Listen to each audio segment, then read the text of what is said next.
Bienvenue dans le Café des artistes. Aujourd'hui, je réponds à la question de Marie-Josée qui me demande « Vous est-il déjà arrivé d'être totalement découragé et d'avoir même envie d'arrêter de peindre ?» Excellente question, excellente question.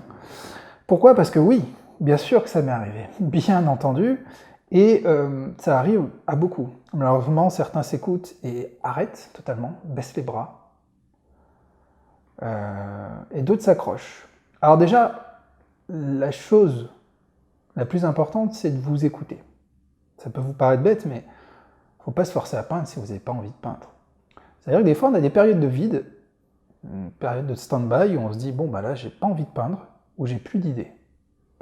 Ça arrive très souvent, il n'y a aucun souci. Ça peut être des pauses de quelques jours, quelques semaines, quelques mois, pourquoi pas. Mais si, à la fin de ces périodes-là, vous n'avez toujours pas envie de repeindre, ou vous dites, ouais, je sais pas, c'est peut-être que la peinture n'est pas pour vous. Alors là, c'est un autre problème. C'est-à-dire que, j'en parle souvent dans mes lives, mais la créativité, c'est quelque chose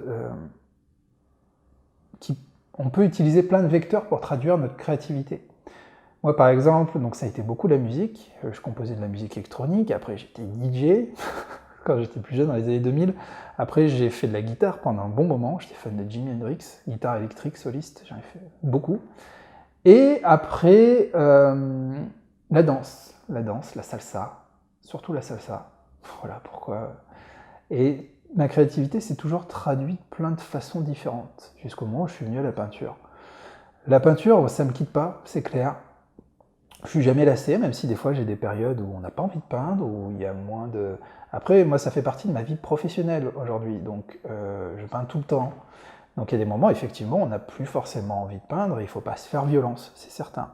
Mais il faut quand même toujours être à l'écoute et faire un petit bilan, un petit travail d'introspection, et essayer de voir si en vous, vous avez encore cette envie de peindre. Parce que ça peut être très bien, si vous voyez que vous avez plus l'envie de faire du pastel que de la peinture acrylique, c'est peut-être juste qu'il faut transformer un peu, voilà, le média. Ça sera peut-être pas la peinture acrylique, ça sera le pastel ou ça sera autre chose, ça sera l'huile ou je ne sais quoi. Mais voilà, il faut juste s'écouter, mais après c'est normal, je dis bien c'est normal d'avoir des petites périodes comme ça, de vide, et des fois, oui, on est humain, donc on n'a pas forcément tout le temps envie de prendre des pinceaux, de peindre des tableaux quand ça va pas, quand il y a d'autres choses à faire, quand on n'a pas le temps, quand on a... Voilà. Donc je vous remercie de regarder cette vidéo, si vous êtes OK avec moi, si vous êtes d'accord avec moi, un petit pouce levé, n'oubliez pas aussi de partager celle-ci, ça me ferait plaisir, et puis de cliquer dans le lien que vous avez dans la description. Via ce lien, vous pourrez me poser vous-même votre question et je pourrai y répondre en vidéo comme je l'ai fait aujourd'hui. À très bientôt.